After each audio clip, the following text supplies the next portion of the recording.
জাতীয় সংসদ নির্বাচনে রেফারির ভূমিকায় থাকবে নির্বাচন কমিশন, জানিয়েছেন প্রধান নির্বাচন কমিশনার এএমএম নাসির উদ্দিন। সকালে আগারগাঁওয়ে নির্বাচন ভবনের সম্মেলন কক্ষে ঈদ পরবর্তী কর্মকর্তাদের সঙ্গে মতবিনিময়ের সময়ে তিনি বলেন, নির্বাচনের লেভেল প্লেয়িং ফিল্ড তৈরিতে বদ্ধপরিকর কমিশন।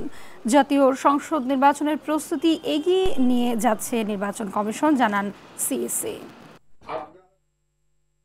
শপথ হবে নিরপেক্ষভাবে কাজ করা। আজকে আমাদের শপথ হবে কোন দলের জন্য লেজুর ভিত্তি না করা। আমাদের শপথ হবে আইন অনুযায়ী কাজ করা। আমাদের শপথ হবে বিবেক সম্মতভাবে কাজ করা।